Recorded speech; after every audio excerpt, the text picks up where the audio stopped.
very welcome. In case you're just joining us, Karibu Sana. This is Good Morning Kenya. I am Jain Wambui, and you are right in time for our health conversation for today. And as mentioned earlier, today we're going to be talking about breastfeeding, aka that boob milk. What do you need to know about breastfeeding, the do's and don'ts, to demystify all these myths and misconceptions that surround breastfeeding? So this is basically class 101. If you are a young mother who's breastfeeding, or you are expectant and you are hoping to breastfeed, any questions, comments, clarifications that you may be needing about breastfeeding, shoot them through. I will be here to be your page, get you all those answers that you need. Use the hashtag Good Morning Kenya on Twitter.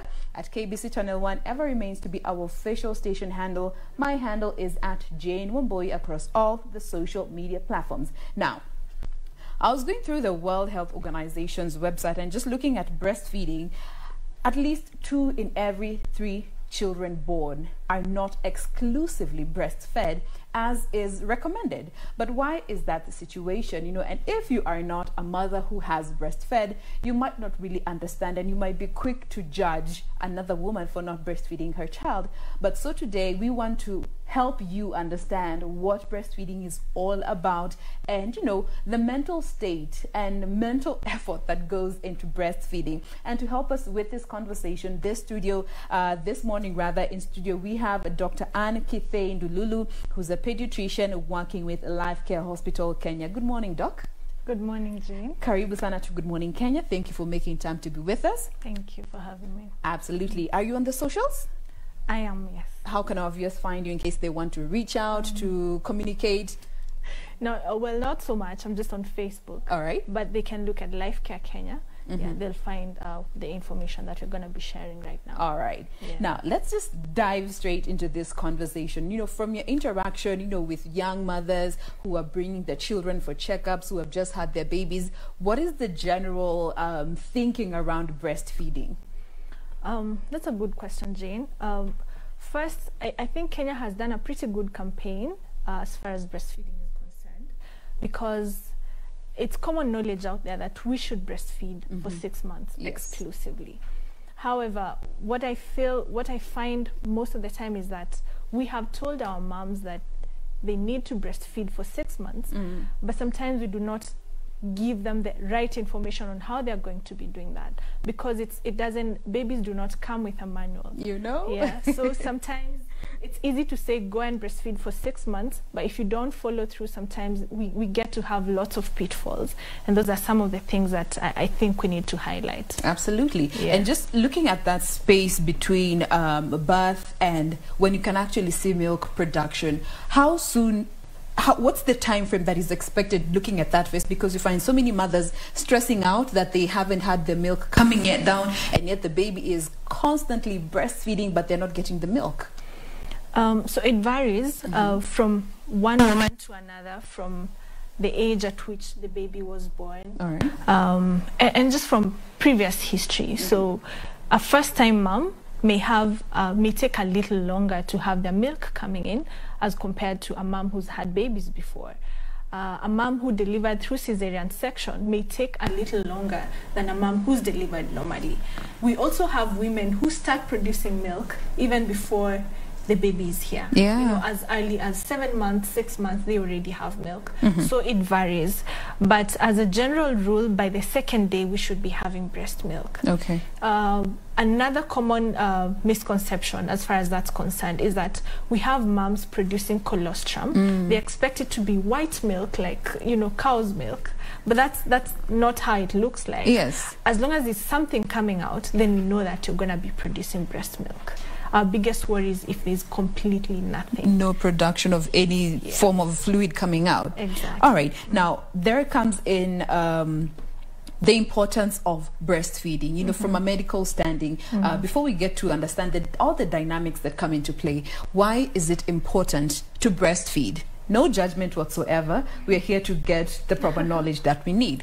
From a medical standing, from a pediatrician standing, and the benefits that are more so hoped for the child. So there are benefits for both the mom and the child. Awesome. I'll start with the child. Yes. This is ready food. it has all the nutrients that this child will ever need. So you don't need to mix and match and, you know, add a bit of this, fry, cook, etc. Yeah. So it comes ready. It comes at the right temperature, right? So you don't have to warm it or cool it or etc. That's assuming that you're breastfeeding, not using expressed breast milk. Breast milk provides the right nutrition at the right amounts, and it also provides what we call antibodies and other components that boost the immune status of the baby, right? Yes. Yeah, so it's a balanced meal. It's all your baby needs from the first month to the 6th month. Okay.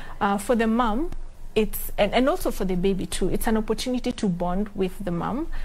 This is how a baby gets to know that this is the person who, you know, this is my God, at least for the first couple of months. This is whose handbag I'm going to become. Precisely. And for the mom, it also helps reduce, we call it involution of the uterus, which is basically the tummy going back to its size. Yeah. And I know that's a big concern for us women. You need to get back in shape, which really we shouldn't worry about it. You have a baby for it. But just in case that's also a major concern, it's good to know that breastfeeding will help you with that. So, I mean, there are lots of benefits of breast milk, but those are just some of them that we have. And also it helps prevent, because of the fact that you have antibodies and other immune components that help with the immunity of the baby, it helps prevent things like diarrheal diseases, coughs and colds, and when they happen, they won't be as severe as they would have been if the baby wasn't being breastfed. All right. Now, in as much as, you know, we want breastfeeding to be the norm for almost every single mother that has their child, realistically speaking, it's not possible. It has never been possible. Now there comes in the alternatives that we have, at least in this day and time, that you know, technology and advancement in medical care has helped. We have options of formula and to some extent cow milk, but let's look at formula. What is formula milk safe to start with for babies as soon as they're born and they start taking milk? Right. So as you said, it's not always an option for moms. And that's why previously we used to say breast milk is best, but really a fed baby is best. And just before we get to that, we have, and I believe we shall be talking about common pitfalls where we will address this. But what I'd like to say is that formula is milk formulated specifically for newborn babies. Okay, so it's not that it's poison, or it's not a bad thing to give a baby, because this has been produced by the company with your baby in mind. So should you get to a point where you're unable to breastfeed for one reason or another, formula is a viable choice, and it's made for a baby. It's not something that you're taking that was meant for something else, and now you're trying to make it fit into your needs. So yeah, absolutely, formula is. And I think you had mentioned something about, did you ask about side effects or yeah, we'll be coming to that in a bit. So for clarification purposes, just so that I've gotten you right, formula milk is the second best thing to breast milk that is intended for a child's consumption, looking at, you know, their digestion and the capabilities of their body. I don't even want to call it second best, really. I'd say formula is food that's right for a baby. All right. When you're giving your baby formula, you're not giving them the second best. You're doing your best, right? Absolutely. As far as your situation, you know, is concerned. So yeah, formula is good for the baby. It may not have your antibodies, it may not come ready or at the right temperature, or all the things that we said about breastfeeding, but it's absolutely good food for your baby. All right. Now there comes in a third category, those who are not able to breastfeed and they don't have the purchasing power to get formula, at least on a regular, and for most people we have resorted to cow milk. From the time a child is born, is cow milk safe to give babies? And especially looking at the first 6 months of life? I wouldn't say cow's milk is safe, but I'll put a caveat to that. Our generation and the generation before us used to take cow's milk as early as 1 week, 2 weeks, and God saw us through. So I mean, it's a give and take. There are moms who do not have breast milk, cannot afford formula. But what I would advise in such a case is cow's milk is not formulated for the digestive system of a baby. If you can work with a nutritionist, and our government hospitals usually have nutritionists who are trained in this, then they can come up with ways in which you can formulate something that will be appropriate for the baby in the right amounts, not too calorie dense for the baby, not too heavy for the baby's digestive system. But I wouldn't tell a mom to just go straight, get cow's milk, give it to the baby. As I've said, this is available in government hospitals, in our private hospitals. You can get the information that you need so that you have the right formulation for your baby. Absolutely, because we're looking for what is best, and especially looking at this first 6 months of life. Now let's go back to formula milk.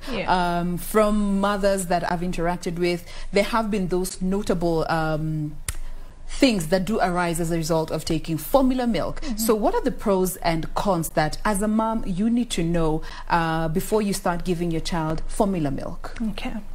As we had said, it's specially formulated for the baby, and it comes, if you look at the box, it comes, or the container rather, it comes with instructions. So one of the common mistakes that moms make is that they do not mix it right. So if it says put 2 scoops, put this much water, then you put maybe too much water so that it goes a little longer, then that's dangerous for your baby, because the mix you're giving is not the right one.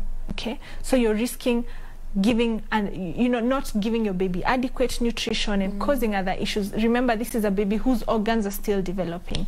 The kidney may not be able to handle formula that's not mixed right, and there's a reason why the manufacturers give those instructions. If you decide to make it too dense, again, there's a risk to that, and one of the major and most important instructions that we give moms is that make sure you mix it right.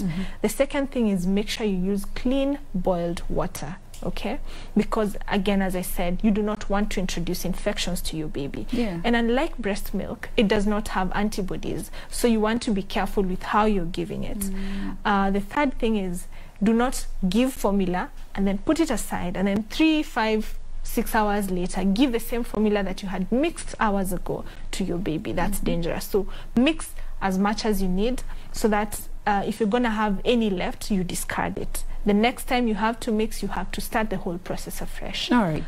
Now, let's now come to breastfeeding for those who opt to go that way. And let's look at, for most who have breastfed, they can tell you for a fact that it has been up, down, sideways, around before you get to a place where you feel actually comfortable and settled into your breastfeeding journey. Let's look at some of those challenges that at least I know so many women have encountered. And let's just start with the nipple structure for so many women who might not really understand that it could be a hindrance towards breastfeeding. When looking at the nipple, what do you need to understand to be able to know that your child is actually breastfeeding properly, just starting with the nipple of the mother?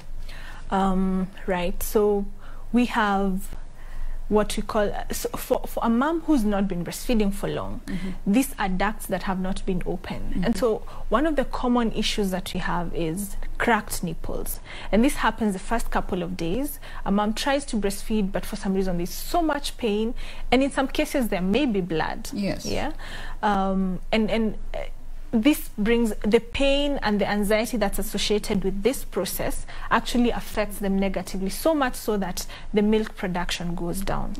So when you have cracked nipples, which is one of the common problems that we have, the first thing to look at is how the baby is latching. And by latching, I mean how the baby has the nipple in their mouth. There's a technique to it, and it doesn't come naturally. You have to know how to do it. There are lactation managers who help you with that. But just to briefly mention on that, there's always a temptation to hold the baby's head facing you, and the rest of the body is facing up. And so I usually tell moms, imagine feeding like this. Your face is facing your food, but the rest of your body is this way. So that affects your latch. So when you're holding your baby, you hold them tummy to tummy, such that the entire baby is facing you. So they're facing your body. This will help to ensure proper latching. That helps ensure proper latch. Okay. In addition to that, make sure that the entire mouth has covered not just the nipple, but what we call the areola, which is the dark area around the nipple. If it's just the nipple, then that causes pain as the baby is trying to pull as much milk as they can. Okay. And if the latch is not appropriate, you disengage, you take the baby off the breast. Again, there's a technique to that. Yeah. With a clean finger, put your finger inside the baby's mouth, and then they just let go. Don't try to pull them off your breast, because that again causes a lot of pain, and it may affect your breast milk production. Physical injury. Ooh. Yes. So there's that. And then also for the cracked nipples, there are creams in the market that are safe for applying, just to help soothe the pain. But again, for moms who cannot afford this, nature has given us the best solution. The breast milk, the same breast milk that you're trying to get, is medicine. So you can just apply it on the nipple, and it helps heal your cracked nipples. As you keep on feeding your baby, your nipples will heal. Okay. The other mistake that moms make is that because the nipples are painful, they try and not breastfeed on the pain. Leading to engorgement. Leading to another problem. Ooh, let's talk a bit about engorgement, because this is something that I can tell you for a fact I experienced as a result of, cracked nipples leading to one thing and the other. And it goes downhill from that point. How dangerous is engorgement, especially looking at those first few months where it's necessary to breastfeed if you are breastfeeding?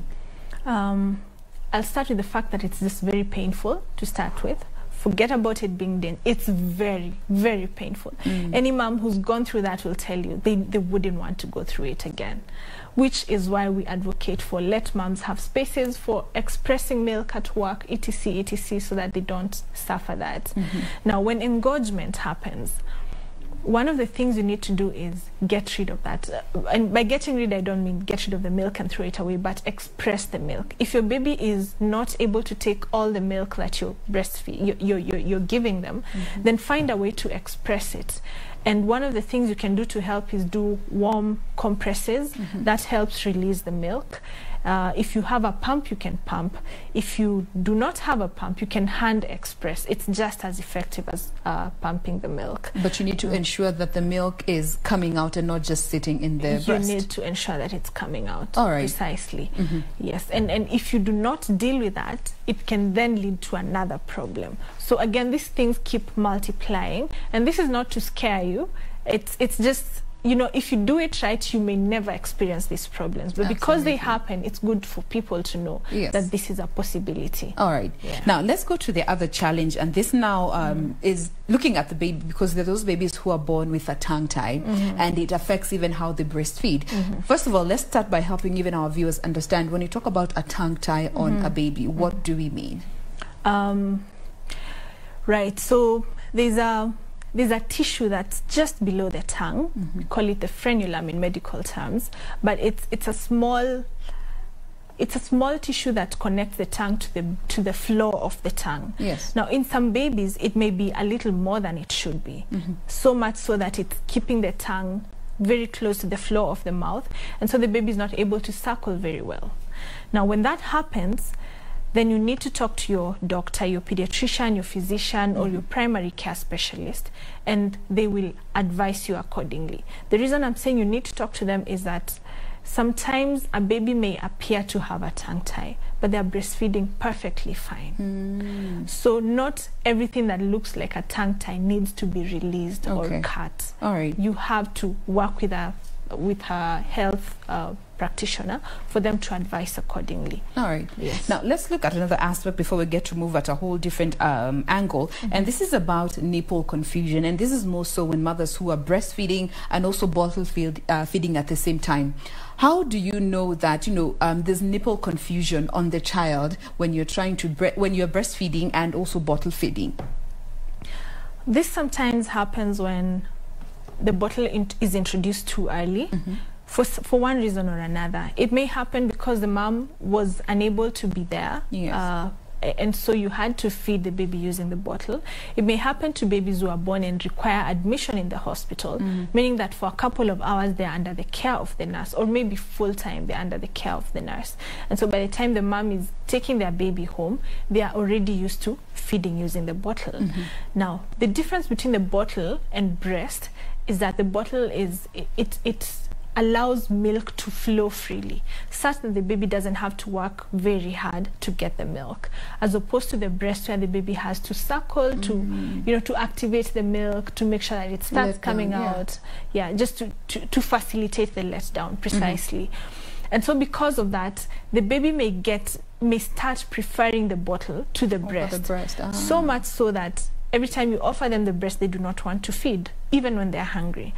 It can also happen the other way around, such that you've been breastfeeding your baby at home and now you need to go back to work and you're trying to introduce the bottle. Because they're so used to the breast, they do not want to take the bottle. And they refuse it. And they refuse it, yes. How would you advise a mom who's going through that transition phase, especially having to go back to work and your child now has to be bottle fed, whether breast milk or formula milk, but using a bottle? One thing I would say is that if you're not there and someone else has to feed the baby will eventually take the bottle because they'll get hungry. I wouldn't want to get to that point, but just, you know, as a way of comforting you that they cannot refuse the bottle forever, especially if the breast is not available. Yes. However, you can do a few things to just try and get them used to the bottle.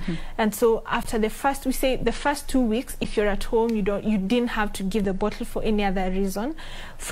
After maybe about 2 to 3 weeks, you can start introducing the bottle so that the baby is used to both the bottle and the breasts. And you do that if you know that you're going to be leaving, so that when the time comes for them to use the bottle, it won't be a foreign thing. Okay. Now, there are also bottles that are specifically formulated. They are a bit soft to mimic the breast. And so you can try different brands. So if a baby refuses, say, one brand, there are so many of them out in the market. If a baby refuses one brand of a bottle, try the next and try the next. And talk to your fellow moms. They know best because they've been there before. Okay. If they're refusing the breast and they want you to only use the bottle, then keep introducing the breast. But should they completely refuse, there's nothing wrong with the baby taking your milk from the bottle. You can still express and give your milk to the baby. Of course, it's a lot easier to just have them breastfeed, and you can keep trying, but it's a viable option. If you need to express to feed the baby, then do it. All right. There's absolutely nothing wrong with that. Now, there's Audrey who's asking for a mom who has had a cracked nipple and wants to continue breastfeeding. I chose to use silicone nipple covers. Will it affect, will it bring about the nipple confusion when I stop using it and want to use a bottle, or want to go back to actually breastfeeding without the nipple covers? I don't think it would cause nipple confusion. I haven't encountered any such case, though I know it's always a possibility. But the more important thing is, if you're experiencing cracked nipples, you need to go past that stage. Yes. And if nipple covers is what will get you past that stage, then by all means use it. Go that direction. Exactly. All right. Now let's move on to the next aspect, and this is in regards to now the child and how you know they have fed enough. That is also another area that most mothers struggle with. You know, there's one from, you know, interacting with other mothers, they tell you, 10 minutes anakwanga ameshiba, ameachilia, 45 minutes amenyonya, nimechoka. How do you know that your child has actually fed enough before you get to remove them from the breast and break the latch? How do you know? What do you need to look out for? To start with, there's the time, the time period over which you should breastfeed. So on average? On average. Okay. We say for a newborn, 20 to 30 minutes, 15 minutes is acceptable. Feed them on one breast per feed, unless you absolutely do not have enough milk. And the reason for that is that there's foremilk and there's hind milk. Foremilk tends to be a bit more watery. Hind milk tends to be thicker, more calorie dense. And so if you keep switching them between breasts, it means that they're getting a lot of foremilk. So a lot of volume, very little calorie. So that's one thing that moms need to know. Use one breast at a time. Feed them for 15 to 30 minutes. especially for a newborn. Yes. As the baby gets older, they get more efficient at breastfeeding, and because of that, then you can do it for shorter periods, and they'll be showing you when they're full. They'll just unlatch. But the other big indicator of whether the baby has fed enough is how much urine they're putting out. So we say on average 6 to 8 diapers per day, and by day I mean a 24-hour period. Okay. So from this morning to tomorrow morning, you need to have changed about 6 to 8 diapers. At least 6 to 8 diapers. All right. Now, a common misconception as far as this is concerned, the 6 to 8 diapers check in at around day 7 of life. So a newborn baby who was born yesterday will not produce 6 to 8 diapers in a 24-hour period. A general rule of thumb is that the number of diapers that you're producing should be the same as the age of the baby. So a baby who's 2 days old should be producing at least 2 diapers. Oh, wow. By 3 days, let them have at least 3 diapers. By 4 days, and then when they get to 7 days, then now you're sort of getting to the plateau where you can be looking for 6 to 8 diapers. If you're not getting to that, you need to recheck how much you're giving your baby. All right. Now, let's now still look at that breastfeeding time and these misconceptions that are there that we need to demystify from a medical standing. And I like the fact that you started by mentioning this, that it's not just about breastfeeding, but about a fed baby. Understanding that as long as your child is fed, that should be the priority, regardless as to whether it's breast milk or formula milk, because we're living in a time where some mothers are being shamed for not breastfeeding and choosing other alternatives. Precisely. What do you say about that from a medical standing? There are many reasons why a mom may be unable to breastfeed their baby. There are moms who are just not able to produce enough milk. No matter how much they try, the milk just won't come. Yes. And because of that, a fed baby is best. Yes. So formula, again, is a viable alternative. There are moms who will be on medication, which makes it not safe for the baby to breastfeed, and for that reason they need to be on formula. There are moms who will require to not breastfeed because of their mental health, because of their physical health. There are so many reasons that would make a mom not able to breastfeed. There are moms who deliver and the baby has to be in the hospital for a while. Yes. Because of the stress that's associated with that period and everything that's happening, they're unable to produce breast milk. And so it's unfortunate that we have moms being shamed because they were unable to breastfeed, and it sort of makes them, not quite a mom just because they've been unable to breastfeed. And I think that's a culture that needs to be changed. The other thing about breastfeeding is moms need support. Even when everything is fine, you've delivered your baby normally, and you've gone home with a baby, they're healthy, you're healthy. This is a new experience, especially for first-time moms, for teenage moms, for moms who do not have good social support. They need a lot of support for them to be able to breastfeed. Yes. And this would mean a proper diet, adequate rest, quote unquote, because of course you'll be waking up at night to breastfeed. Adequate is quite relative. It's relative. But if you can have someone doing the other things around the house, we usually say maternity leave is not a leave. You're not on vacation. Oh, you're actually working. Yeah. And because of that, you need someone to help you here and there. If what you need to do is to express and someone gives the baby a bottle, that's perfectly fine. How would you advise a mom to deal with the mom guilt that comes during that phase? Yes, you want to breastfeed your child. Yes, you haven't slept completely or haven't got at least a 5-hour stretch rest for at least 6 days. You haven't showered in another 4, and you still want to take care of the child. Yes, there's someone to help you, but there's that mom guilt that you are dealing with. How would you advise a mom to handle that? Wow. I feel like that's a question for older, experienced moms. But what I would say is, this baby has been given to you. You have this baby's best interest at heart, and I don't think anyone else could possibly care or love your baby as much as you do. So whatever choices you make, whether it's breastfeeding or formula feeding, whether it's getting extra help, whether it's doing everything for yourself and making sure you're doing every diaper change and every bath time, or whether you're having someone do it for you, it does not make you a lesser mom. At the end of the day, as long as you're doing the best for your baby, you are the best parent for your baby.